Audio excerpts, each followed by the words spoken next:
오늘 우리가 함께 이야기 나눠볼 책은 제임스 앨런의 생각하는 대로입니다. 벌써 100년도 더 전에 쓰인 아주 얇고 작은 책인데요. 그런데 이 작은 책이 담고 있는 메시지는 정말 시대를 초월하는 거대한 진실 하나를 이야기하고 있어요. 그게 뭐냐면 바로 우리 존재의 모든 것, 그러니까 우리의 인격, 우리가 처한 환경, 심지어 우리의 운명까지도 결국에는 우리 자신의 생각에서 비롯된다는 아주 강력한 선언입니다.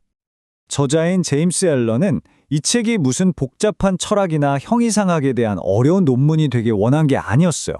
오히려 우리 각자가 자기 삶 속에서 정말 그렇구나 하고 이 근본적인 진리를 직접 발견하고 또 증명해낼 수 있도록 자극하는 일종의 작은 불꽃이 되기를 바랐던 거죠.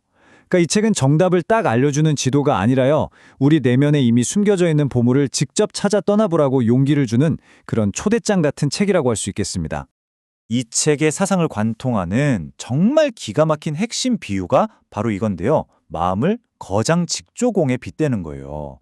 이 직조공이 아주 신기하게도 두 가지 옷을 동시에 짜고 있다는 겁니다. 하나는 눈에 보이지 않는 내면의 옷, 그러니까 우리의 인격이고요. 다른 하나는 눈에 보이는 바깥의 옷, 바로 우리가 처한 환경이죠. 여기서 진짜 중요한 건 우리가 이걸 알든 모르든 무지와 고통 속에서 막 혼란스러운 생각의 실로 이 옷들을 엉망으로 짜고 있든 아니면 깨달음과 행복 속에서 질서 있는 생각의 실로 아름답게 짜고 있든 이 직조공은 단 한순간도 쉬지 않는다는 점이에요. 우리는 매 순간 우리가 선택하는 그 생각이라는 실을 통해서 우리 자신의 내면 세계와 바깥 세계를 끊임없이 엮어가고 있는 셈입니다. 그래서 오늘은요, 이 강력한 아이디어를 한번 차근차근 쌓아 올려볼 겁니다. 가장 중심이 되는 선언에서부터 시작해서요, 그 생각이 어떻게 현실이 되는지, 또 그게 어떻게 우리의 인격을 만들어내는지, 그리고 마침내 우리가 어떻게 이 엄청난 힘의 주인이 되어서 스스로 이 진리를 증명할 수 있는지까지 그 여정을 함께 따라가 보겠습니다. 그럼 바로 시작해 볼까요? 자, 첫 번째 이야기는요, 이 책의 모든 것을 떠받치고 있는 단 하나의 기동, 한 사람의 존재 전체를 한마디로 정의하는 절대적인 문장으로 시작합니다. 사람이 마음속으로 생각하는 대로 그는 그런 사람이 된다. 여러분, 이 문장은 그냥 좋은 글귀나 긍정적인 다짐 같은 게 아니에요. 제임스 앨런은 이걸 마치 중력의 법칙처럼 우리 삶의 모든 조건과 환경, 아주 사소한 일상부터 인생의 거대한 전환점까지 정말 단 하나의 예외도 없이 관통하는 포괄적인 법칙으로 제시합니다. 여기서 마음속으로라는 표현이 정말 중요한데요. 이건 그냥 머릿속을 스쳐 지나가는 그런 생각이 아니라 우리의 가장 깊은 신념, 감정, 그리고 우리가 진정으로 믿고 품는 그런 생각들을 의미하는 거죠. 여기서 핵심은 이 법칙이 절대 비유가 아니라 말 그대로라는 점이에요. 한 사람의 인격이라는 게 생각에 의해 영향을 좀 받는 수준을 넘어선다는 겁니다. 이 책에 따르면 인격이란 그 사람이 평생 동안 해온 모든 생각들, 그러니까 의식적이고 고결한 생각은 물론이고 무의식적으로 스쳐 지나가는 생각, 심지어는 부끄러워서 숨기고 싶은 생각까지 전부 다 합친 완전한 총합, 바로 그 자체라는 거죠. 마치 수많은 작은 돌조각들이 모여서 하나의 완전한 모자이크 작품을 이루는 것처럼 우리의 인격도 수많은 생각의 조각들로 구성된 하나의 완전한 그림인 셈입니다. 좋아요. 만약 우리의 인격이 생각의 총합이라면 이 눈에 보이지 않는 내면의 세계가 도대체 어떻게 눈에 보이는 외적인 현실을 만들어내는 걸까요? 그 보이지 않는 기원을 한번 추적해 보겠습니다. 이 책은 여기서 또 다른 정말 강력한 비유를 사용하는데요. 바로 씨앗입니다. 땅속에 씨앗을 심지 않고서는 어떤 식물도 싹을 틔울 수 없잖아요. 그것처럼 인간의 모든 행동은 반드시 그 행동 이전에 있었던 생각이라는 숨겨진 씨앗에서 비롯된다는 겁니다. 우리가 하는 친절한 행동, 분노에 찬 행동, 용기 있는 행동, 비겁한 행동, 그 모든 게 그냥 우연히 일어나는 게 아니라 이전에 우리 마음밭에 심겨졌던 생각의 씨앗이 드디어 싹을 틔운 결과라는 거죠. 그리고 이 법칙에는 어떤 예외도 없다고 말합니다. 우리가 오랫동안 신중하게 계획해서 실행에 옮긴 행동은 물론이고요. 우리 자신조차 놀랄 만큼 충동적으로 혹은 나도 모르게 욱해서 튀어나온 행동들까지도 전부 다 마찬가지라는 거예요. 예를 들어 갑자기 누군가에게 버럭 화를 내는 행동은 그 순간의 감정 폭발처럼 보일 수 있지만 사실은 오랫동안 마음속에 불만과 분노라는 생각의 씨앗을 가꾸고 물을 준 필연적인 결과일 수 있다는 거죠. 이처럼 모든 행동은 숨겨진 생각의 씨앗에서 비롯된 필연적인 결과물인 셈입니다. 이 씨앗의 비유를 계속 이어가자면요. 우리의 행동은 마침내 땅 위로 솟아나서 모든 사람이 볼 수 있도록 활짝 피어나는 생각의 꽃과 같다고 할 수 있어요. 생각은 땅 속에 숨겨진 뿌리나 줄기 같아서 다른 사람들 눈에는 잘 보이지 않지만 행동이라는 꽃을 통해서 그 생각의 본질이 명확하게 드러나는 거죠. 어떤 꽃이 피었는지를 보면 그 뿌리가 어떤 종류의 식물이었는지 알 수 있는 것과 똑같습니다. 그리고 이 슬라이드는 그 과정의 마지막 단계를 보여주는데요.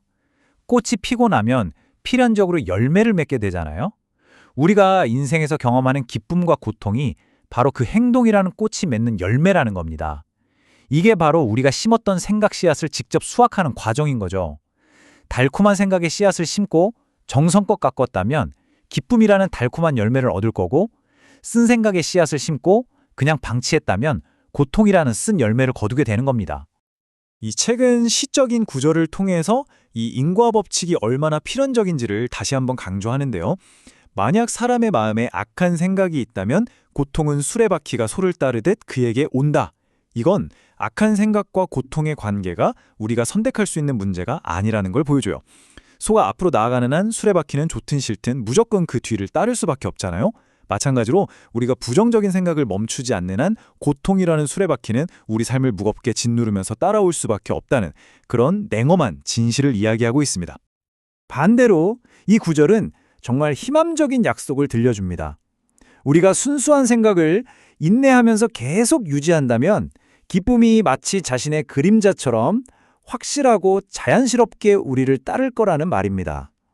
여러분, 그림자는 우리가 떼어내려고 아무리 애를 써도 절대 떨어지지 않는 존재잖아요. 그것처럼 순수한 생각을 우리 삶의 중심으로 삼을 때 기쁨과 평화는 우리가 굳이 애써 추구하지 않아도 우리 존재와 분리될 수 없는 필연적인 동반자가 된다는 의미죠. 자, 그렇다면 이게 어떻게 더 큰 구조, 즉 한 사람의 인격 전체를 만들어내는지 한번 살펴보겠습니다. 개별적인 행동 하나하나가 생각의 씨앗에서 비롯된다면 우리의 인격 전체는 우리가 평생 동안 가꾸어온 거대한 생각의 숲과 같다고 할 수 있겠죠.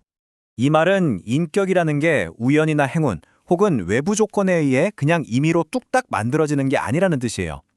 인격은 인과관계라는 절대적이고 한치의 오차도 없는 법칙에 따라서 성장하는 겁니다. 마치 가면을 쓰듯이 기교로 꾸며낸 인공물이 아니라 내면의 생각이라는 토양과 자양분에 따라서 필연적으로 자라나는 생작물이라는 거죠. 우리는 우리의 인격을 조각하는 게 아니라 경작하는 겁니다. 이 슬라이드에서 정말 흥미로운 점은요. 고결한 인격과 비천한 인격이 완전히 다른 법칙으로 만들어지는 게 아니라 정확히 똑같은 법칙에 의해서 만들어진다는 사실이에요. 마치 운동이라는 법칙을 잘 사용하면 근육이 만들어지지만 잘못 사용하면 부상을 입을 수 있는 것처럼 생각의 법칙 그 자체는 좋고 나쁨이 없어요. 모든 차이는 우리가 어떤 종류의 생각을 지속적으로 품고 노력하는가, 바로 거기에 달려 있습니다. 고결한 인격은 올바른 생각을 향한 의식적이고 지속적인 노력의 자연스러운 결과이고, 비천한 인격은 저급하고 파괴적인 생각을 계속해서 품고 내버려둔 결과물일 뿐이라는 거죠. 이 책은 마음을 생각의 무기고라는 아주 강력한 이미지로 보여주는데요. 바로 그곳에서 우리는 자기 자신을 파괴하는 무기들, 그러니까 두려움, 의심, 질투, 증오 같은 것들을 스스로 벼려낸다는 겁니다. 여기서 정말 중요한 점은 그 무기를 만드는 대장장이도, 그리고 그 무기에 맞아 쓰러지는 희생자도 바로 자기 자신이라는 거예요. 외부의 적이 아니라 우리 자신의 생각이 가장 치명적인 무기가 될 수 있다는 뜻입니다. 하지만 바로 그 똑같은 무기고, 바로 그 마음은 우리가 기쁨과 힘, 그리고 평화라는 천상의 저택을 짓는 도구를 만드는 공방이기도 합니다. 용기, 사랑, 이해, 평온과 같은 도구를 만드는 곳이죠. 같은 쇳덩어리로 파괴적인 칼을 만들 수도 있고 생산적인 쟁기를 만들 수도 있듯이 우리의 생각이라는 재료로 무엇을 만들 것인가에 대한 선택은 전적으로 우리 자신에게 달려 있다는 겁니다. 궁극적으로 신적인 완성을 향해 나아가는 길과 짐승보다 못한 상태로 추락하는 길, 그 양 극단 사이에 존재하는 모든 단계의 인격은 이 하나의 원리, 즉 생각의 선택과 사용에 의해 결정됩니다. 그리고 그 광대한 스펙트럼 안에서 자신의 위치를 결정하고 만들어 나가는 창조주의자, 지배자는 다른 누구도 아닌 바로 우리 자신이라는 거죠. 자, 이 모든 것은 아마도 이 책에서 가장 우리에게 힘을 실어주는 진실로 우리를 이끌 겁니다. 그건 바로 우리가 이 거대한 법칙에 그냥 끌려다니는 수동적인 희생자가 아니라 그 힘의 고삐를 쥐고 있는 능동적인 지배자라는 사실이죠. 이 하나의 문장이야말로 이 책이 우리에게 주는 기쁘고 풍성한 약속의 핵심입니다. 이 문장은 우리 삶의 모든 측면에 대한 궁극적인 힘과 책임을 우리에게 되돌려줘요. 우리는 단순히 생각을 하는 존재가 아니라 생각의 지배자이고요. 인격에 의해 휘둘리는 존재가 아니라 인격의 형성자이며 운명에 그냥 끌려가는 존재가 아니라 조건과 환경, 그리고 운명의 창조자이자 설계자라는 겁니다. 아니, 우리가 어떻게 이 막대한 힘을 가질 수 있는 걸까요? 앨런은 그 이유를 우리가 본질적으로 힘과 지성 그리고 사랑의 존재이기 때문이라고 말합니다. 이 권리는 외부에서 누군가에게 부여받는 게 아니에요. 우리 존재 자체에 내재된 신성한 권리로서 우리는 태어날 때부터 우리 자신의 정신왕국을 다스릴 정당한 군주인 셈이죠. 인간은 언제나 자기 정신세계를 다스리는 지배자입니다. 여기서 유일한 질문은 그가 어리석은 지배자인가 아니면 현명한 지배자인가 하는 것, 그뿐이에요. 어리석은 지배자는 자신의 정신적 가정을 제대로 다스리지 못해서 충동적인 감정, 부정적인 습관, 외부의 비판에 이리저리 휘둘리면서 혼란 속에 살게 되죠. 반면에 현명한 지배자는 자신의 에너지를 지혜롭게 사용해서 생각을 의식적으로 선택하고 생산적인 결과로 빚어내기 시작합니다. 어리석은 지배자에서 현명한 지배자로의 전환은 외부의 책이나 다른 사람의 가르침에서 주어지는 게 아닙니다. 그건 오직 내면으로 깊이 눈을 돌려서 자기 자신의 존재를 지배하고 있는 생각의 법칙들을 스스로 탐색하고 발견함으로써만 이루어질 수 있어요. 다른 사람의 경험이 아닌 내 자신의 경험을 통해서 이 법칙을 깨닫는 거죠. 자, 그렇다면 실제로 이걸 어떻게 할 수 있을까요?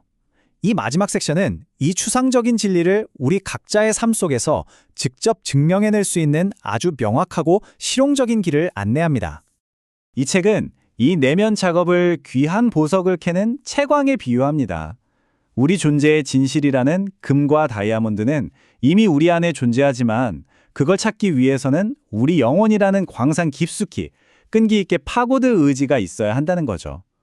가만히 앉아서 기다리는 것만으로는 금과 다이아몬드를 얻을 수 없는 것과 같습니다. 이건 맹목적인 믿음에 관한 이야기가 아니에요. 오히려 자기 발견을 위한 아주 과학적인 방법론에 가깝습니다. 먼저 어떤 판단도 없이 그냥 자신의 생각을 관찰하는 것부터 시작하는 거예요. 그리고 그 생각의 흐름을 통제하고 의식적으로 유익한 방향으로 수정합니다. 그 다음 그 변화된 생각이 자기 자신과 주변 사람, 그리고 환경에 어떤 영향을 미치는지 추적하는 거죠. 마지막으로 인내심 있는 실천과 조사를 통해서 생각이라는 원인과 내 삶의 결과 사이의 연결고리를 명확하게 이해하는 아주 체계적인 과정입니다. 이 책은 이 절대적인 법칙으로 주장을 마무리합니다. 구하는 자는 찾을 것이요, 두드리는 자에게는 열릴 것이다. 이건 단순한 희망이 아니라 원인과 결과의 법칙에 대한 확고한 선언이에요. 인내심을 갖고 끊임없이 자신을 탐구하면서 내면의 문을 두드리는 사람에게 이 지혜로 향하는 문은 결국 열릴 수밖에 없다는 약속인 거죠. 우리는 이 마지막 질문을 남기면서 이번 탐구를 마무리하고자 합니다. 당신은 당신의 생각과 인격, 그리고 운명의 주인입니다. 이 법칙을 이해한다는 건 창조의 도구를 당신의 손에 확실하게 쥐어주는 것과 같아요. 이제 당신이 결정해야 할 유일한 것은 바로 이것입니다. 그 도구로 지금 무엇을 창조하시겠습니까? 제임스 앨런의 고전 생각하는 대로는 정말 강력한 진실 하나를 파고드는 책입니다. 그건 바로 우리 자신이 우리 운명의 설계자라는 것, 그리고 그 설계도는 다른 무엇도 아닌 우리의 생각이라는 거예요.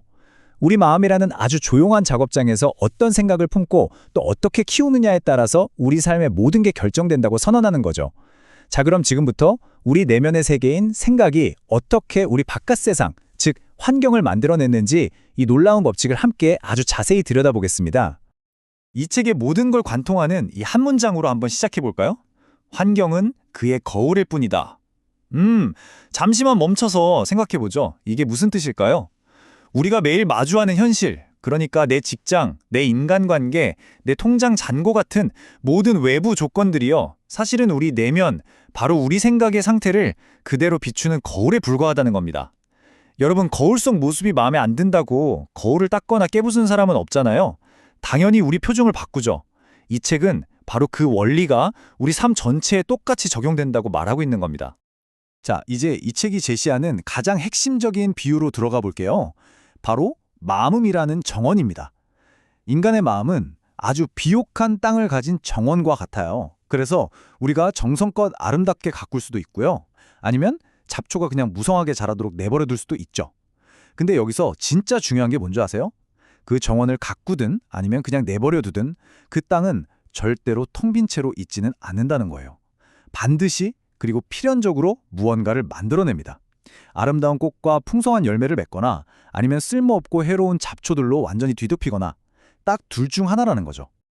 이 마음의 성원이라는 비유는 지금 보시는 것처럼 두 가지 아주 극명한 길로 나뉩니다. 만약 우리가 의식적으로 나는 이런 생각을 할 거야 하면서 유용하고 순수한 생각, 예를 들면 친절함, 용기, 명확한 목표 같은 씨앗을 심지 않는다면 어떻게 될까요?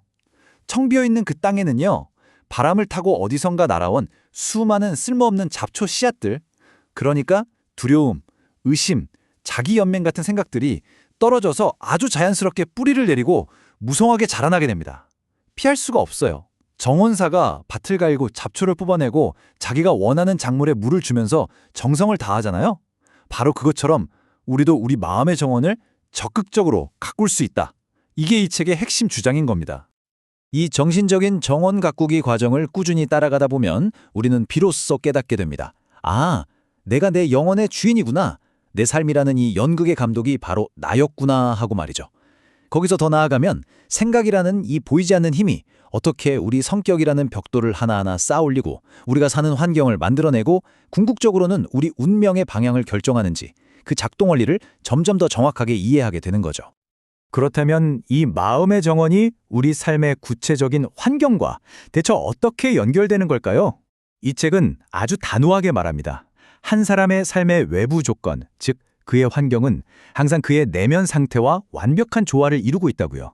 물론 이게 지금 내가 처한 환경이 어렵다고 해서 내 인격 전체가 나쁘다, 이런 뜻은 절대 아닙니다. 오히려 그 환경은요, 그 사람 내면의 어떤 핵심적인 생각 요소와 너무나도 긴밀하게 연결되어 있어서 지금의 내 성장을 위해선 없어선 안 될, 뭐랄까, 필수적인 수업과 같다는 뜻이에요. 다시 말해, 그 환경을 통해서 내가 지금 꼭 배워야 할 교훈이 있다는 신호인 셈이죠. 우리는 살면서 불운이나 우연을 탓하고 남 탓을 할 때가 많잖아요. 하지만 이 책은 우리 삶의 우연이란 단 1%도 없다고 정말 단호하게 말합니다. 모든 사람은 자신의 존재 법칙이라는 절대 변하지 않는 법칙에 따라 바로 지금 그 자리에 있다는 거예요. 이게 무슨 말이냐면 우리가 과거부터 지금까지 차곡차곡 쌓아 올려서 내 인격의 일부로 만들어버린 그 생각들이 정확히 우리를 현재 이 위치로 데려왔다는 거죠. 이 법칙은요, 자신의 환경에 아주 만족하면서 살아가는 사람에게도, 그리고 자신의 처지를 비관하면서 어떻게든 벗어나고 싶어하는 사람에게도 단 한 명의 예외도 없이 똑같이 적용됩니다. 우리가 스스로를 외부 조건의 희생자라고 믿는 한, 나는 환경 때문에 어쩔 수 없어 라고 생각하는 한, 우리는 계속해서 예측 불가능한 파도에 휩쓸리는 조각배처럼 환경에 의해 이리저리 내던져질 수밖에 없습니다. 하지만 바로 이 순간, 내 안에 창조적인 힘이 있구나, 환경이 자라나는 저 숨겨진 토양과 씨앗, 즉 내 생각을 내가 통제할 수 있구나, 이 사실을 깨닫는 바로 그 순간 우리는 비로소 우리 자신의 진정한 주인이자 내 삶의 주권자가 되는 겁니다. 자, 그렇다면 이 강력한 끌어당김의 법칙은 정확히 어떻게 작동하는 걸까요? 영혼은요, 자신이 비밀스럽게 품고 있는 것, 가장 깊은 곳에서 이게 진짜야 라고 믿는 것을 끌어당깁니다. 근데 이게 정말 무서운 양날의 검 같아요. 왜냐하면 영혼은 우리가 사랑하고 열망하는 것뿐만 아니라 집요하게 두려워하고 걱정하는 것 또한 끌어당기기 때문입니다. 마치 자석이 쇠붙이를 가리지 않고 그냥 다 끌어당기듯이 우리 영혼도 좋든 나쁘든 그 생각과 똑같은 종류의 현실을 끌어당긴다는 거죠. 그래서 우리는 소중히 간직한 열망의 가장 높은 곳에 도달하기도 하고 또 다스리지 못한 어두운 욕망의 가장 낮은 수준까지 추락하기도 하는 겁니다. 이 슬라이드를 보면 생각의 생애 주기가 아주 명확하게 보이죠. 우리 마음속에 심어졌거나 혹은 우리가 무심코 허락해서 떨어진 모든 생각의 씨앗은요, 그냥 사라지는 법이 없습니다. 반드시 뿌리를 내려요. 그리고 그 생각에 계속 물을 주고 신경을 쓰면 조만간 그 생각은 구체적인 행동이라는 꽃으로 피어납니다. 그리고 그 행동은 결국 기회와 환경이라는 자신만의 열매를 맺게 되죠. 좋은 생각은 좋은 열매를, 나쁜 생각은 나쁜 열매를 맺는다. 너무나 당연한 농사의 법칙이 우리 삶에도 그대로 적용되는 거예요. 결국 우리는 우리 자신이 뿌린 것을 거두는 수학자인 셈이죠. 때로는 달콤한 행복이라는 열매를 통해, 때로는 쓰디쓴 고통이라는 열매를 통해 삶의 법칙을 배우게 되는 겁니다. 이 책에서 가장 심오한 구절 중 하나라고 생각해요. 사람들은 자신이 원하는 것을 끌어당기는 것이 아니라 자기 자신인 것을 끌어당긴다. 이게 무슨 말이냐면요. 우리의 변덕스러운 소망이나 야망은 쉽게 좌절될 수 있다는 거예요. 하지만 우리의 가장 깊은 생각, 우리를 지배하는 정신 상태, 즉 우리 자신은 그것이 더럽든 깨끗하든 항상 그 자체와 똑같은 종류의 현실을 끌어당겨서 양식으로 삼는다는 거죠. 예를 들어 볼까요? 입으로는 부자가 되기를 원하면서도 마음속으로는 계속해서 결핍, 시기심, 세상에 대한 불만을 품고 있다면 그 사람이 끌어당기는 건 부가 아니라 결국 결핍의 현실이라는 겁니다. 우리의 운명을 결정하는 신적인 힘은 우리 바깥 어딘가에 있는 게 아니라 바로 우리 자신, 우리의 지배적인 생각 안에 있다는 정말 중요한 이야기입니다. 바로 이 지점에서 우리는 아주 흔한 인간의 딜레마와 마주하게 됩니다. 정말 많은 사람들이 자신의 환경을 개선하기를 간절히 원하지만 정작 그 환경의 원인이 되는 자기 자신을 개선하려고는 하지 않는다는 점이에요. 바로 이 내면의 변화를 거부하는 마음, 나는 바뀌기 싫어, 세상이 바뀌어야 해 라는 그 마음 때문에 그들은 자신이 그토록 경멸하고 벗어나고 싶어하는 바로 그 조건에 계속 꽁꽁 묶여있게 되는 겁니다. 그렇다면 우리가 흔히 말하는 환경과 싸운다는 건 도대체 무슨 의미일까요? 우리가 내 처지와 싸우고 있어, 저 상사와 싸우고 있어, 이 사회와 싸우고 있어라고 말할 때 우리는 과연 진짜로 무엇을 하고 있는 걸까요? 한번 상상해 보세요.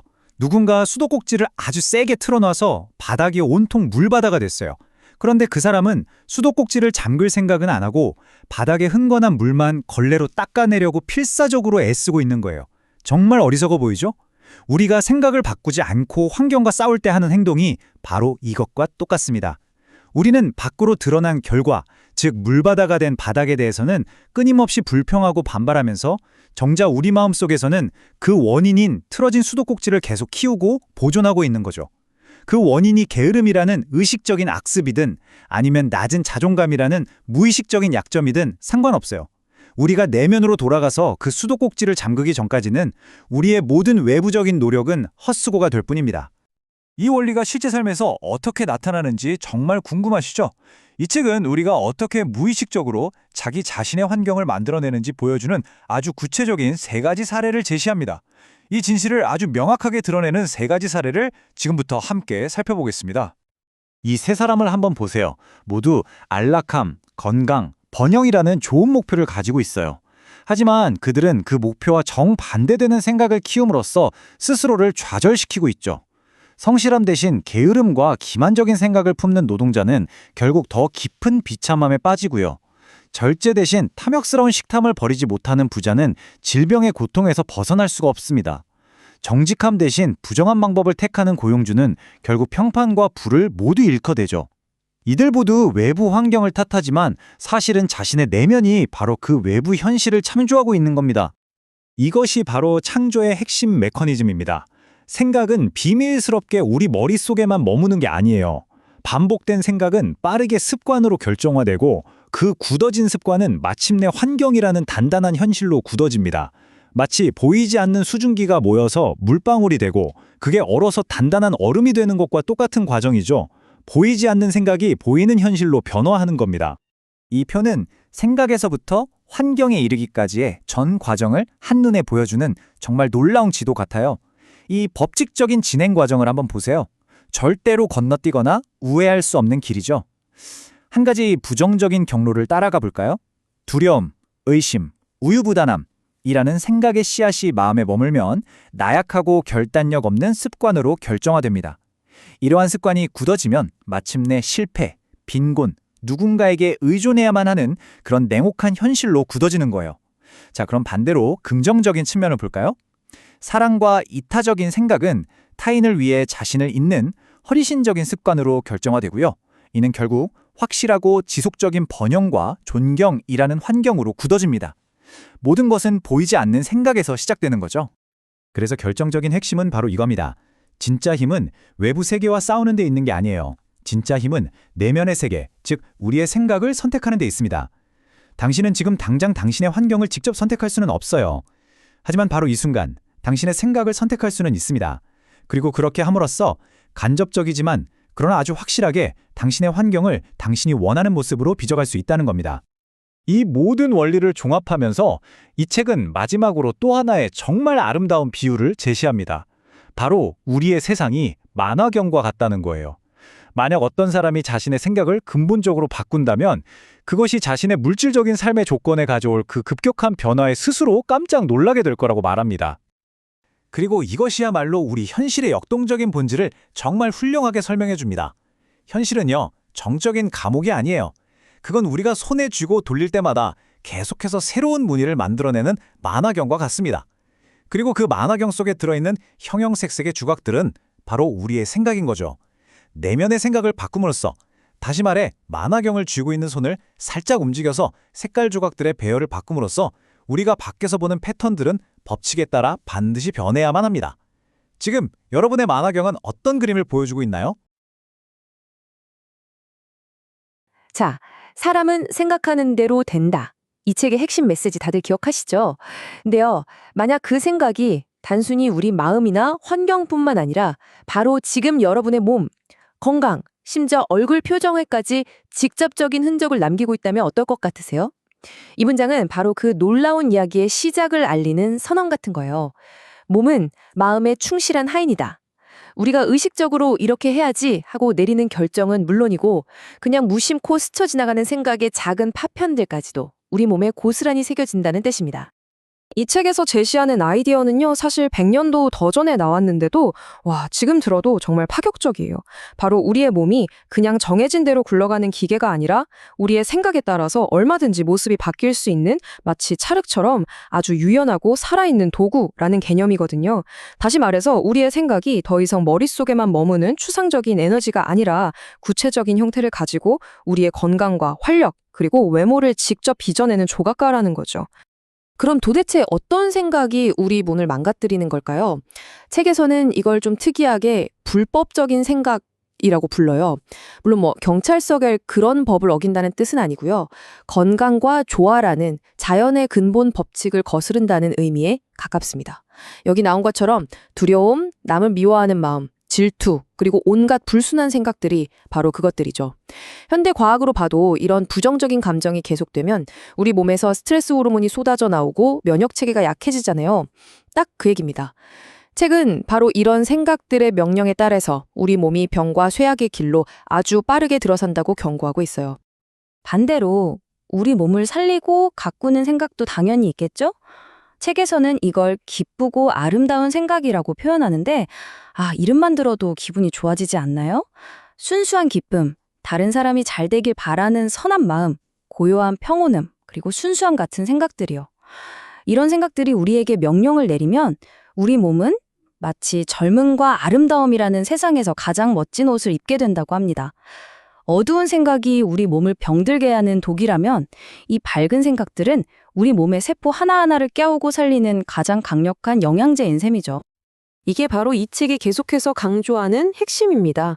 우리가 처한 환경이 우리 생각의 결과물이듯이 우리 몸의 건강 상태도 절대로 우연이 아니라는 거예요. 그건 온전히 우리 마음 상태가 겉으로 드러난 모습이라는 거죠. 예를 들어서 우리가 감기에 걸리는 건 단순히 바이러스가 들어와서가 아니라 그 바이러스가 우리 몸에 들어올 수 있도록 문을 활짝 열어주는 내면의 상태, 그러니까 불안이나 피로 같은 생각의 상태가 먼저 만들어졌기 때문이라는 관점이에요. 자, 책은 여기서 한 발 더 나아가요. 구체적으로 어떤 나쁜 생각이 어떤 병을 만드는지 거의 공식처럼 연결짓거든요. 이 표를 한번 보세요. 먼저 병적인 생각과 두려움. 이건 우리 몸을 실제로 병약하게 만들고 늘 뭔지 모를 두려움에 떨게 한대요.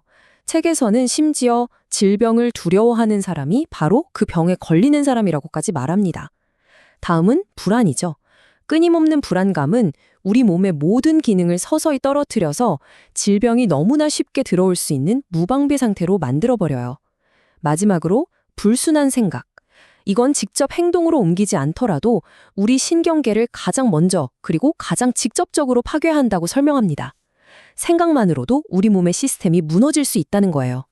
그럼 반대로 좋은 생각은 어떨까요? 똑같은 원리예요.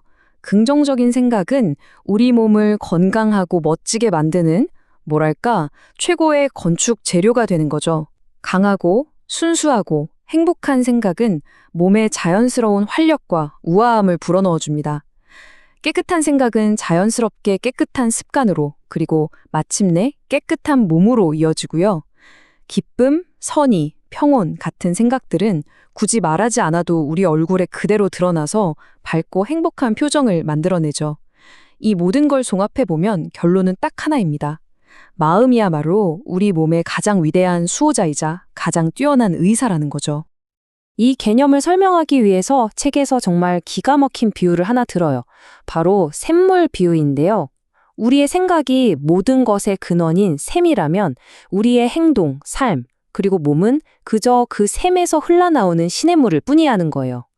시냇물을 맑게 만들고 싶으면 그냥 흐르는 물만 떠내서는 소용없잖아요. 근원인 샘 자체를 깨끗하게 만들어야 시냇물 전체가 영원히 맑아질 수 있겠죠. 건강한 몸과 평화로운 삶을 원한다면 행동이나 습관을 바꾸려고 애쓰기 전에 생각이라는 근원을 먼저 정화해야 한다는 깊은 통찰입니다. 지금 여러분 마음의 샘에서는 과연 어떤 물이 흐르고 있을까요?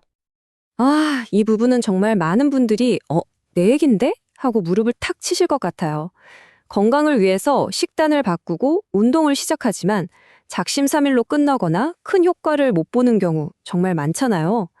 책은 그 이유를 정확하게 꿰뚫어 봅니다. 생각을 바꾸지 않는 한 식단을 바꾸는 것 같은 외부적인 변화는 뿌리가 없는 나무나 마찬가지라는 거예요. 진정으로 자기 생각을 순수하게 정화한 사람은 굳이 노력하지 않아도 몸에 안 좋은 음식에 대한 욕망이 자연스럽게 사라진다고 말합니다. 선한 생각이 선한 행동을 낳는 것처럼 깨끗한 생각이 깨끗한 식습관을 저절로 이끄는 거죠. 결국 행동을 바꾸려고 애쓰는 것보다 그 행동을 일으키는 생각을 바꾸는 게 훨씬 더 근본적이고 강력한 방법이라는 겁니다. 책은 이 원리를 아주 생생하게, 어떻게 보면 좀 무섭게까지 느껴지는 이미지로 설명합니다. 바로 시큰둥한 얼굴이에요. 우리가 주변에서 가끔 보는 불만과 냉소로 가득 찬 그런 표정 있잖아요. 그게 우연히 만들어진 게 아니라는 겁니다. 시큰둥하고 부정적인 생각들이 수십 년에 걸쳐서 아주 적극적으로 조각해낸 작품이라는 거죠. 악의, 질투, 실망, 낙담 같은 생각들이 우리 몸의 건강과 품위를 훔쳐가고 그 도둑질의 흔적이 얼굴에 주름으로 남는다는 거예요. 이 슬라이드를 보면 주름 하나하나가 사실은 우리 생각의 역사책이라는 걸 알 수 있습니다. 어리석음, 참지 못한 격정, 그리고 교만. 바로 이것들이 우리 얼굴에 깊은 골을 파는 조각칼인 셈입니다. 이 주장을 뒷받침하려고 책에서 정말 극적인 두 사람을 보여주거든요. 첫 번째는 96살인데도 얼굴은 소녀처럼 밝고 순수한 여성이에요. 그녀의 얼굴은 평생 동안 쌓아온 다정하고 햇살 같은 성품이 만들어낸 결과물인 거죠. 반면에 아직 중년도 안 된 한 남성은 내면의 격정과 불만 때문에 얼굴 전체가 부조화스럽게 이그러져 있어요. 이 두 사람의 나이와 외모가 보여주는 이 역설적인 모습은 우리의 얼굴을 만드는 것이 흐르는 세월이 아니라 우리 안에 머무는 생각이라는 것을 그 어떤 말보다 강력하게 증명해 줍니다. 자, 그럼 이 모든 이야기의 결론은 뭘까요? 네, 바로 이겁니다. 우리 몸의 병을 없애는 가장 뛰어난 의사는 다른 누구도 아닌 명랑한 생각이고요. 우리 삶의 슬픔과 비탄의 그림자를 걷어내는 가장 따뜻한 위안은 바로 선한 의지라는 것. 가장 강력한 약과 가장 위대한 위안은 약병이나 다른 사람의 도움이 아니라 바로 우리 자신의 마음을 가꾸는 의식적인 노력 속에서 발견된다는 사실입니다. 자, 지금까지 우리 생각이 몸을 이렇게까지 강력하게 빚어낼 수 있다는 걸 봤잖아요. 그럼 우리 인생의 길, 우리의 운명에는 과연 어떤 영향을 미칠까요? 지금까지는 생각이 우리 몸이라는 캔버스에 어떻게 그려지는지 약간은 수동적인 측면을 봤다면요. 이제부터는 생각의 힘이 어떻게 우리의 미래를 개척하는 능동적인 설계도가 되는지 그 역동적인 과정을 함께 따라가 보겠습니다. 이 책 정말 단호하게 말합니다. 생각이 뚜렷한 목적과 연결되기 전까지는 그 어떤 의미 있는 성취도 불가능하다고요. 목적 없는 생각은 그냥 방향 없이 흩날리는 에너지일 뿐이에요. 하지만 그 에너지가 하나의 뚜렷한 목적이라는 렌즈를 통해 한 점으로 모일 때 비로소 세상을 움직이는 창조적인 힘으로 바뀐다는 것이죠. 지금부터 생각이 어떻게 우리 운명의 설계도가 되는지 그 구체적인 과정을 한번 살펴보겠습니다. 책에서는요, 목적 없음을 그냥 방향 좀 잃은 상태가 아니라 우리 삶을 파멸로 이끄는 파괴적인 악덕이라고까지 아주 강하게 얘기해요. 생각이라는 작은 조각배가 선장도 목적지도 없이 인생이라는 거친 바다 위를 표류하는 모습을 상상해보세요. 그 배의 운명은 결국 암초에 부딪히거나 폭풍에 휩쓸려 부서지는 것뿐이겠죠. 목적 없이 산다는 건 우리의 소중한 정신적 에너지를 바로 이렇게 위험천만한 상태에 내버려두는 것과 같다는 강력한 경고입니다. 중심이 되는 목적이 없이면 사람은 정신적으로 약해질 수밖에 없어요. 그럼 어떻게 되느냐? 이 슬라이드에 나온 것처럼 정말 온갖 부정적인 것들에 손쉬운 먹잇감이 되고 맙니다. 사소한 걱정, 두려움, 문제들에 쉽게 휘둘리고 자기 연민에 빠져서 허우적대기도 하죠. 이 모든 건 결국 실패와 불행, 상실로 이어집니다. 그런데 책은 여기서 한 걸음 더 나아가 정말 의미심장한 말을 해요. 이 우주는 끊임없이 힘이 진화하는 곳이기 때문에 나약함은 결국 살아남을 수 없다고요. 목적 없이 약한 상태에 머무는 건 우주의 근본적인 흐름에 역행하는 것이라서 결국 도태될 수밖에 없다는 거죠. 그럼 이 목적 없음이라는 무서운 악덕에서 어떻게 벗어날 수 있을까요? 책은 우리가 직접 우리 삶의 건축가가 되어야 한다면서 아주 구체적인 설계도를 보여줍니다. 첫째, 마음에 가치 있는 목적 하나를 품으세요.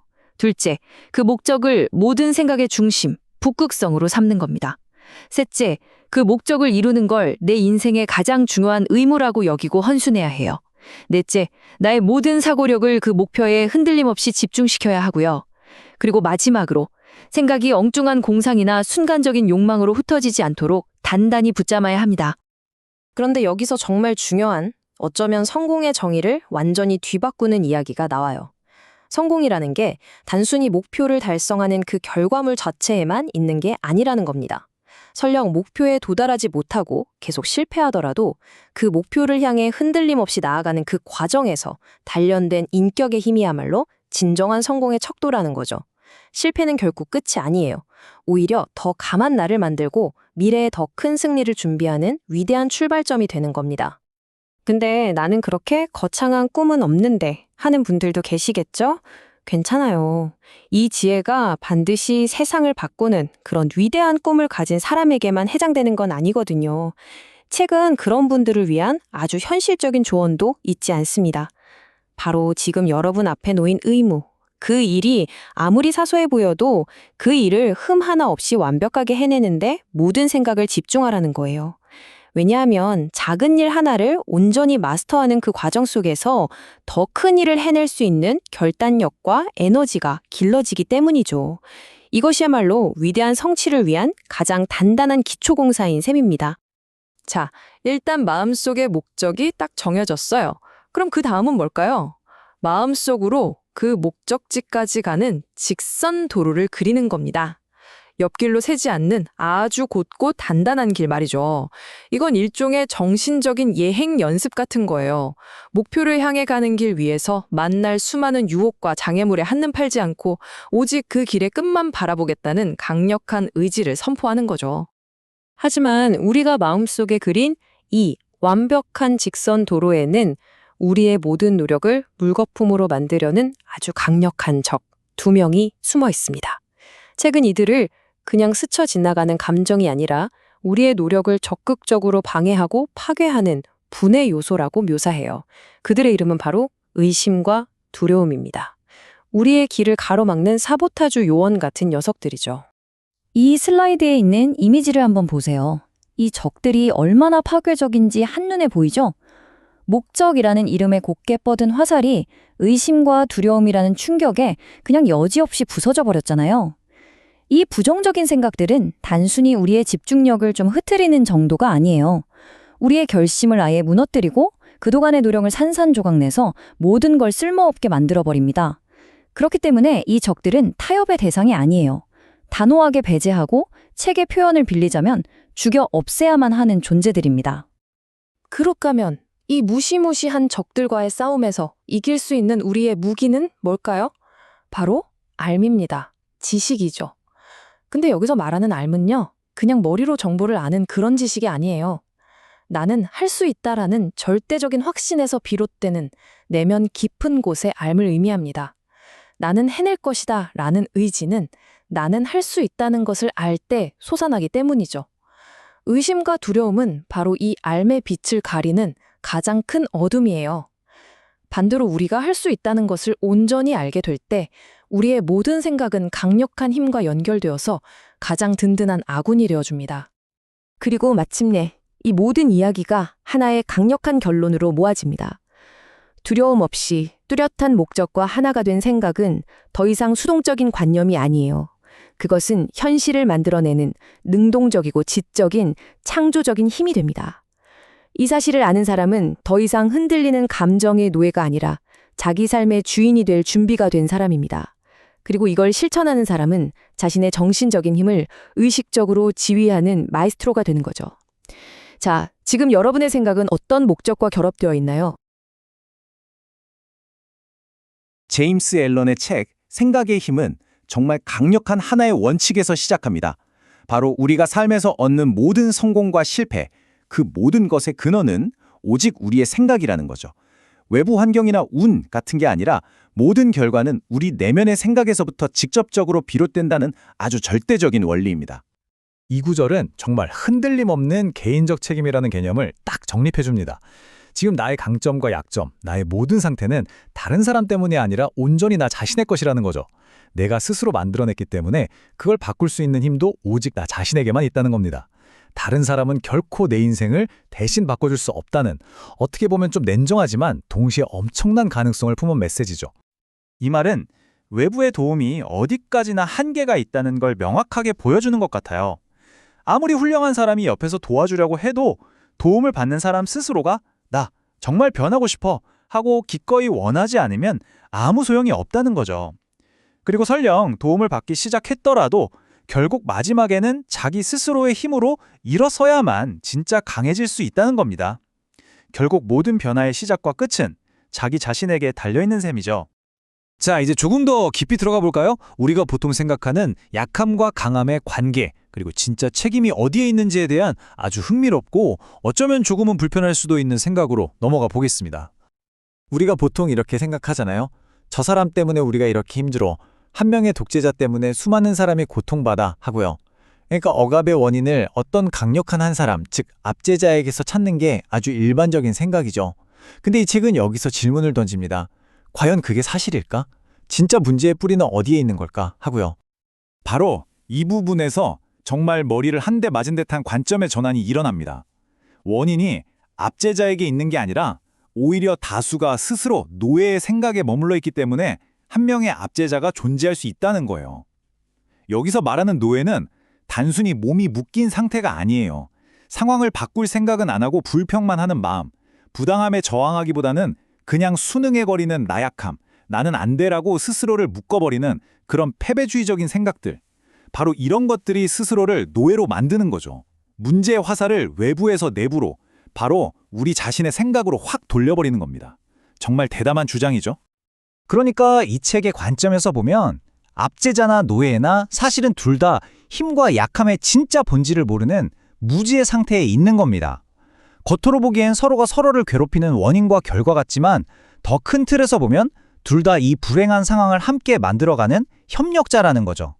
압제자는 자신의 힘이 노예의 복종에서 나온다는 걸 모르고 노예는 자신의 침묵과 순응이 압제자의 힘을 키워준다는 걸 몰라요. 결국 서로를 탓하면서 각자 자기 자신을 괴롭히고 있는 악순환에 빠져 있는 겁니다. 서로가 없으면 존재할 수 없는 그런 공생관계 같은 거죠. 그래서 훨씬 더 높은 차원의 지혜로 이 상황을 바라보면 거기에는 누가 나쁘다 하는 비난이 존재하지 않습니다. 단지 우주의 법칙, 즉 생각의 법칙이 어떻게 작용하는지에 대한 깊은 이해만 있을 뿐이에요. 압제자는 힘을 잘못 사용해서 고통받고 억압받는 사람은 약함에 머물러서 고통받는다는 그 근본 원리를 꿰뚫어 보는 거죠. 그렇기 때문에 진정한 사랑과 연민은 어느 한쪽 편을 드는 게 아니라 두 그룹이 겪는 고통을 모두 이해하고 그 둘 모두를 품에 안는 겁니다. 그래서 이 책이 말하는 핵심은 이겁니다. 진짜 자유는 압제자가 되거나 아니면 노예 상태에서 탈출하는 그런 외부적인 역할 바꾸기 게임에서 이기는 게 아니라는 거예요. 진정한 자유는 내 안의 약점을 극복하고 이기적인 생각을 완전히 버려서 내면 세계를 통제할 수 있을 때 얻어지는 겁니다. 그런 사람은 더 이상 누가 누구를 지배하는가 하는 이분법적인 틀 자체에 얽매이지 않는 진짜 자유로운 존재가 되는 거죠. 자, 다음 주제로 넘어가 볼까요? 바로 성취의 대가입니다. 이 책에서는 무언가를 이루려면 반드시 희생이 따라야 한다고 말하는데요. 여기서 말하는 희생이 과연 무엇인지 한번 자세히 들여다보겠습니다.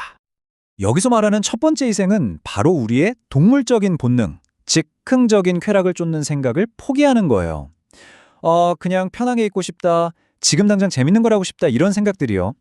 이런 생각들은 우리가 더 큰 목표를 향해 나아가는 걸 방해하는 말 그대로 우리를 노예처럼 만드는 생각들이죠.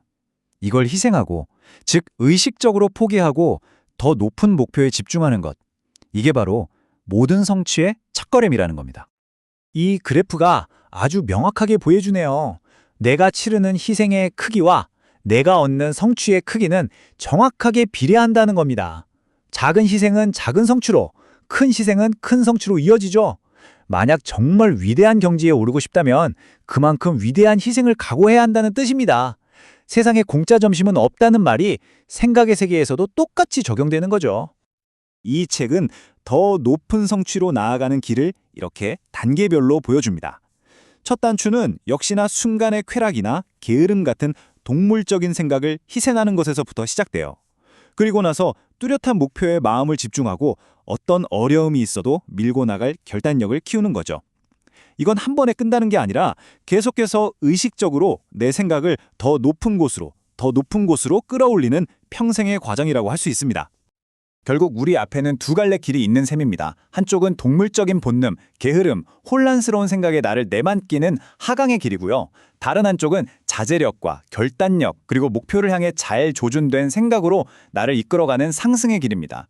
내가 어떤 생각을 선택하고 키워나가느냐에 따라 내 인생의 방향이 완전히 달라지는 거죠.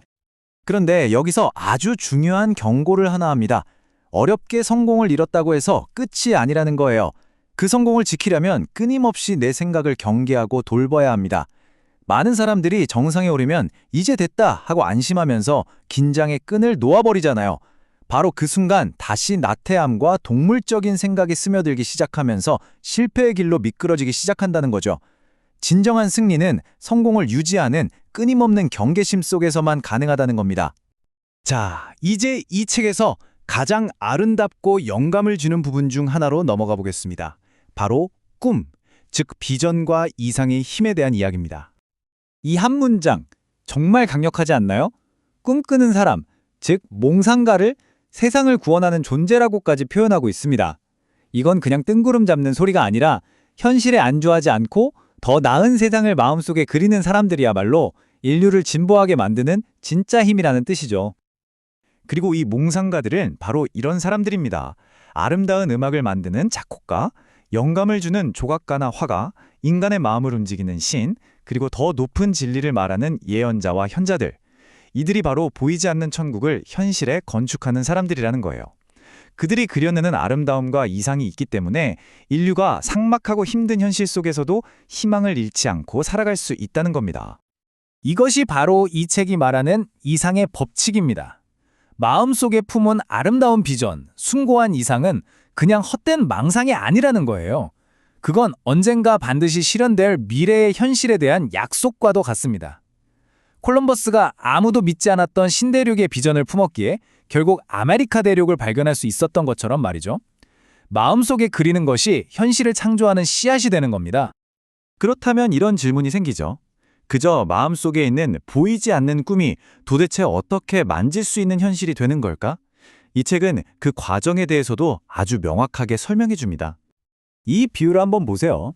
작은 도토리 안에 이미 거대한 떡갈나무의 미래가 전부 담겨 있잖아요. 작은 알 속에서 새가 부화하기를 기다리고 있고요. 이것처럼 우리 영혼이 품는 가장 높은 비전 안에는 이미 깨어날 천사, 즉 우리의 가장 위대한 미래의 모습이 씨앗처럼 잠들어 있다는 겁니다. 꿈은 그냥 꿈이 아니라 현실이 될 잠재력 그 자체인 거죠. 이 이야기는 그 과정이 어떻게 일어나는지를 아주 생생하게 보여줍니다. 가난하고 힘든 환경에 갇힌 한 청년이 있었어요.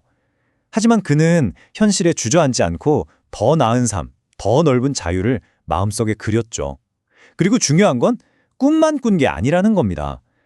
그는 자투리 시간을 쪼개고 모든 수단을 동원해서 그 꿈에 다가가기 위해 자기 자신을 개발했어요. 그러자 먼저 그의 내면, 그의 마음이 변하기 시작했습니다. 그리고 그의 마음이 너무나 크게 성장하자 낡고 비좁은 작업장은 더 이상 그를 담아둘 수 없게 된 거예요. 마치 애벌레가 허물을 벗고 나비가 되듯이 그는 낡은 환경을 자연스럽게 벗어던지고 날아올랐습니다. 그리고 몇 년 후 그는 정말로 젊은 시절 꿈꿨던 그 모습 그대로 세계적인 영향력을 가진 인물이 되었죠. 그래서 이 책은 세상에 운이나 행운 같은 건 없다고 단호하게 말합니다. 사람들은 성공한 사람의 빛나는 결과만 보고 저 사람은 운이 좋았어 라고 쉽게 말하지만 그 빛나는 결과를 만들어내기까지 그 사람이 겪었을 어두운 시간들은 전혀 보지 못한다는 거죠. 수많은 시련과 실패, 그걸 이겨내기 위한 뼈를 깎는 투쟁과 희생, 그리고 그럼에도 불구하고 흔들리지 않았던 굳건한 믿음, 이런 보이지 않는 과정들이 쌓여서 결과를 만들어낸 건데 사람들은 그저 보이는 결과만 보고 쉽게 운이라고 착각하는 겁니다. 네, 드디어 이 주제에 대한 궁극적인 결론입니다. 이 문장은 정말 가슴에 새겨둘 만한데요. 결국 당신의 삶은 당신이 마음속 가장 깊은 곳, 마음의 왕자의 어떤 비전과 이상을 모셔두었느냐에 따라 그대로 만들어진다는 겁니다. 당신이 마음으로 가장 찬미하고 소중히 여기는 그것이 바로 당신의 삶을 만드는 설계도가 되고 결국 당신은 그 이상과 똑같은 존재가 된다는 거죠. 자, 이 마지막 질문을 여러분께 던지면서 오늘 이야기를 마무리하려고 합니다. 이 질문에 대한 답이 바로 지금 당신이 만들어가고 있는 당신의 미래, 당신이 되어가고 있는 당신 자신의 청사진이기 때문입니다. 지금 당신의 마음속 왕좌에는 과연 어떤 이상이 앉아있나요? 시간을 내어 한번 깊이 생각해 보시는 건 어떨까요? 자, 드디어 제임스 앨런의 생각이 실체가 되는 과정, 그 대장정의 마지막에 도착했습니다. 우리는 지금까지 생각이란 게 보이지 않는 마음의 씨앗에서 출발해서 어떻게 우리의 성격이라는 나무로 자라나고 또 삶의 환경이라는 열매를 맺게 되는지 그 긴 여정을 함께 해왔죠. 맞아요. 생각이 우리 건강을 좌우하는 의사가 되기도 하고 우리 손에 성취라는 멋진 도구를 쥐어주는 장인이 된다는 사실도 확인했습니다.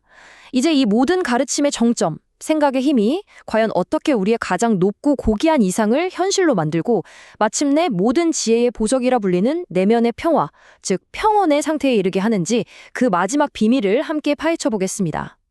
이 책의 마지막 장은 아주 강렬하고 어찌 보면 좀 도발적인 선언으로 시작됩니다. 몽상가들은 세상의 구원자들이다. 솔직히 몽상가 하면 어떤 이미지가 떠오르세요? 좀 현실감각 없고 뜬구름 잡는 사람, 뭐 그런 느낌이 먼저 들잖아요. 그쵸? 그런데 앨런은 완전히 180도 다른 이야기를 합니다. 눈에 보이는 이 물질 세계가 사실은 눈에 보이지 않는 우주의 법칙에 의해 지탱되는 것처럼 우리 인류라는 거대한 공동체 역시 소수의 고독한 몽상가들이 품었던 그 아름다운 비전, 그 이상을 자양분 삼아서 겨우 지금까지 발전해 왔다는 거예요. 이건 그냥 시적인 표현이 아닙니다. 인류가 한 걸음 더 나은 내일을 향해 나아갈 수 있었던 그 모든 진보는 바로 이 꿈에서부터 시작되었다는 깊은 통찰인 거죠. 그렇다면 그 몽상가들이 품는다는 비전과 이상이라는 게 대체 뭘까요? 이 책은 단언합니다. 그건 절대 헛된 망상이 아니라고요. 오히려 그건 한 개인의 현실을 넘어서 세상의 미래를 만들어가는 가장 근본적인 청사진이고 우리가 꿈꾸는 낙원, 바로 천국의 건축가와 같다고 말합니다. 그러니까 우리가 마음속 깊은 곳에 진짜 간절한 이상 하나를 품는 그 순간 우리는 그냥 소원을 비는 게 아니에요. 말 그대로 우리가 앞으로 살아갈 미래의 세상을 직접 설계하고 그 첫 삽을 뜨는 위대한 건축가가 되는 겁니다. 앨런이 말하는 세상의 구원자, 그 몽상가는 그럼 누구일까요? 바로 이런 사람들입니다. 아름다운 선율로 우리 영혼을 어루만지는 작곡가, 차가운 돌덩이에서 생명을 빚어내는 조각가, 텅 빈 캔버스 위에 새로운 세상을 창조하는 화가, 언어로 존재의 본질을 노래하는 시인, 더 높은 진실을 내다보는 예언자, 그리고 삶의 지혜를 밝히는 현자. 이들이 바로 내세, 그러니까 지금보다 더 나은 세상, 더 아름다운 세상을 만드는 사람들이고 천국을 설계하는 위대한 건축가들이라는 거죠. 만약 이들의 비전과 꿈이 없었다면 상상해보세요. 인류는 그냥 끝없는 노동 속에서 희망을 잃고 결국 사라져버렸을지도 모른다고 이 책은 아주 강하게 이야기합니다. 그들의 꿈이 우리에게 나아갈 방향과 존재의 의미를 알려주기 때문이죠. 그래서 앨런이 우리 모두에게 정말 간절하게 부탁하는 거예요. 제발 당신의 비전을 소중히 여겨달라고.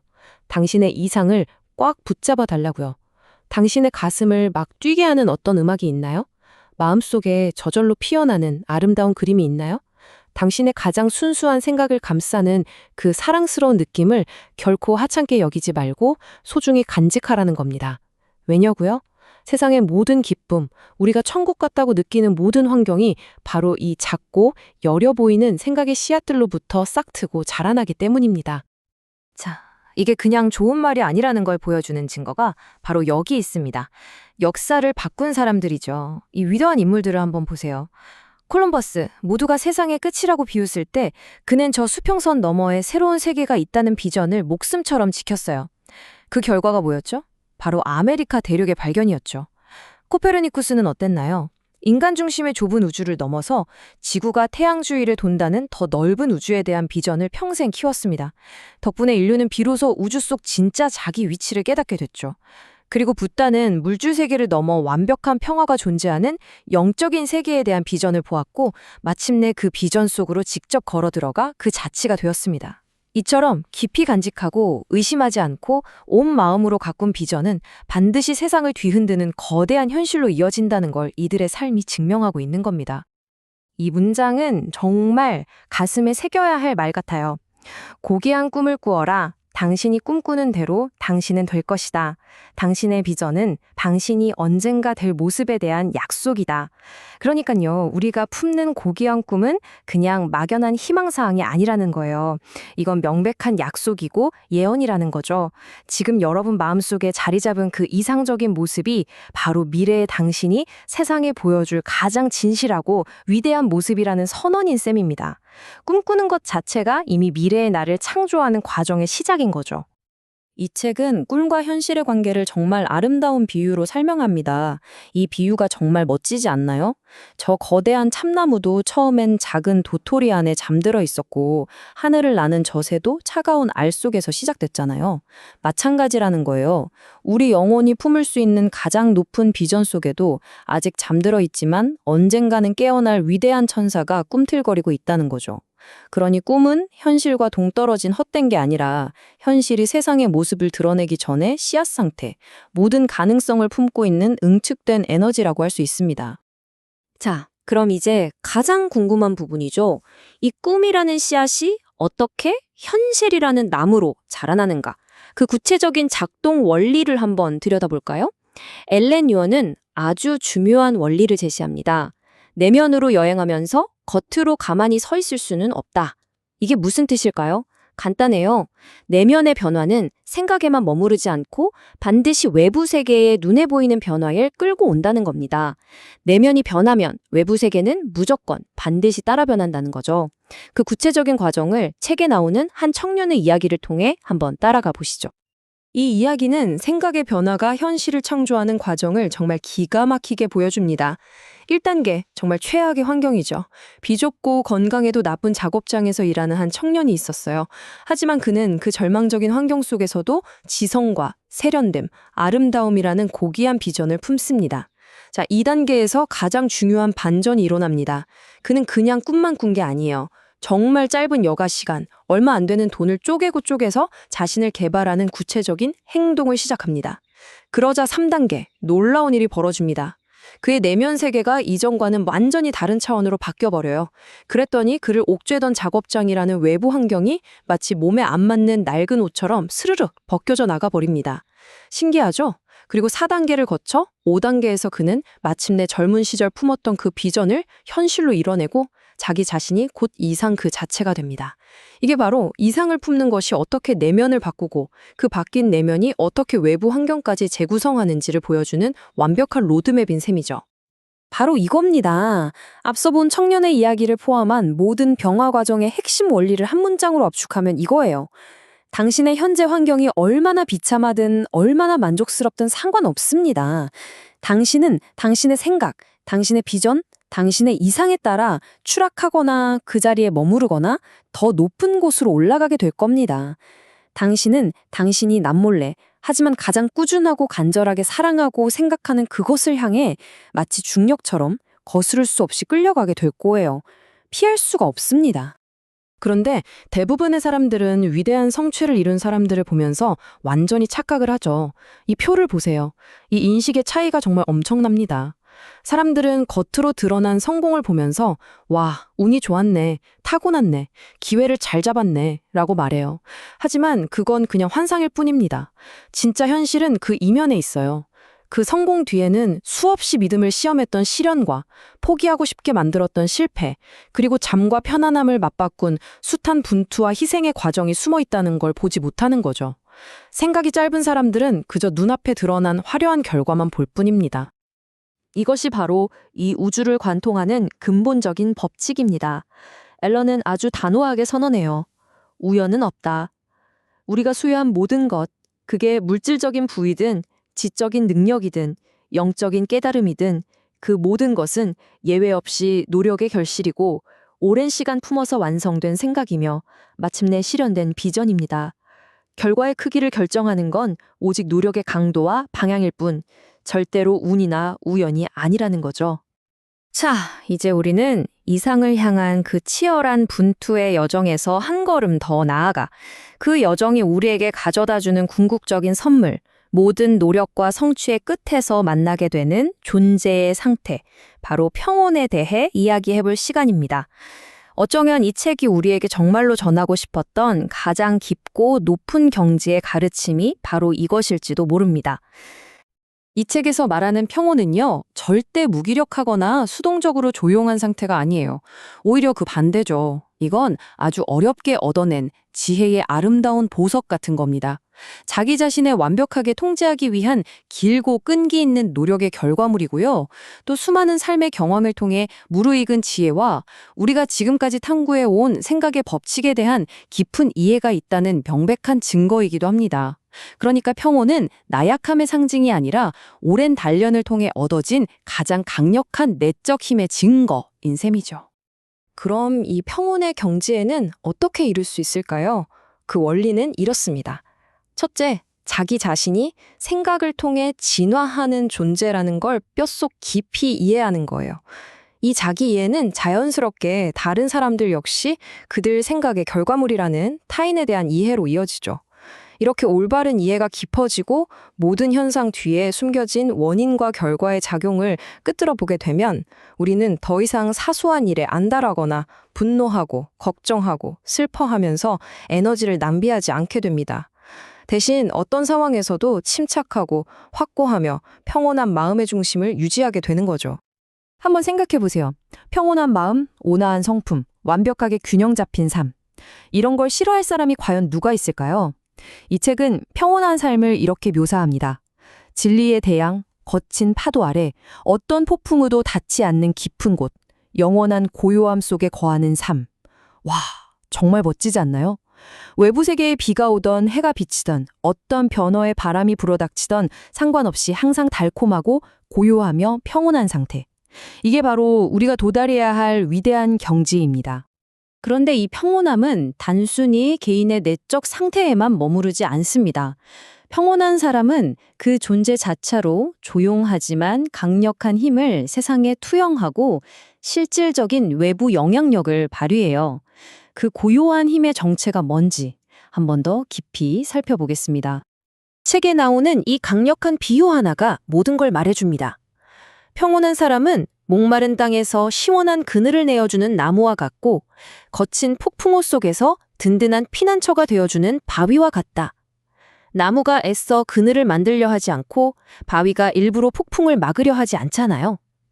강하고 평온한 사람은 그저 존재하는 것만으로도 주변 사람들에게 사랑과 존경을 받으며 안정과 신뢰의 원천이 됩니다. 사람들은 혼란 속에서 그에게서 질서를 찾고 불안 속에서 그에게 의지하며 평화를 얻는 거죠. 사람이 내면적으로 더 평온해질수록 그의 외적인 성공과 영향력, 그리고 세상을 더 좋게 만드는 선한 힘은 정확히 비례해서 커집니다. 이건 심지어 냉정한 비즈니스의 세계 같은 가장 현실적인 영역에서도 마찬가지예요. 한번 생각해 보세요. 여러분이라면 감정 기복이 롤러코스터 같은 사람이랑 일하고 싶으세요? 아니면 언제나 태도가 한결같이 평온하고 예측 가능한 사람이랑 일하고 싶으세요? 당연히 후자겠죠. 그 흔들리지 않는 평정심 자체가 최고의 신뢰를 주기 때문입니다. 이 책은 이 평온한 지혜자의 상태를 대부분의 인류가 처한 일관적인 상태와 아주 극명하게 대조합니다. 대다수의 인류는 통제되지 않는 열정과 슬픔의 파도 속에서 소란스럽게 들끓고 있으며 끝없는 불안과 의심의 폭풍에 이리저리 휩쓸려며 살아가고 있죠. 오직 지혜로운 사람, 즉 자신의 생각을 완벽하게 통제하고 정화하는 훈련을 마친 사람만이 자신의 영혼 안에서 부는 바람과 폭풍우를 잠재우고 그것들을 자신의 의지에 복종시킬 수 있습니다. 자, 이제 이 책의 모든 가르침을 하나로 통합하는 가장 강력한 결론이자 우리 모두를 향한 행동 촉구로 넘어가 보겠습니다. 우리 안에 이미 존재하지만 깊이 잠들어 있는 진정한 힘, 내면의 주인을 깨울 시간입니다. 이것은 이 책을 읽는 모든 이를 향한 직접적이고 단호한 명령입니다. 더 이상 생각이라는 거친 바다의 파도에 당신의 삶을 내맡긴 채 표류하지 마십시오. 당신의 정신적 방향을 결정하는 생각의 키를 당신의 손으로 직접 그리고 아주 단단히 잡으십시오. 당신이 가는 방향을 결정하는 것은 외부 환경이 아니라 바로 당신 자신이라는 선언입니다. 이 심오하고 아름다운 비유는 이 책의 모든 가르침을 한 문장으로 함축합니다. 당신의 영혼이라는 배 안에는 이 배를 지휘할 수 있는 유일한 주인, 진정한 선장이 이미 누워 있습니다. 그는 어디 멀리 있는 게 아니라 바로 당신 안에 존재해요.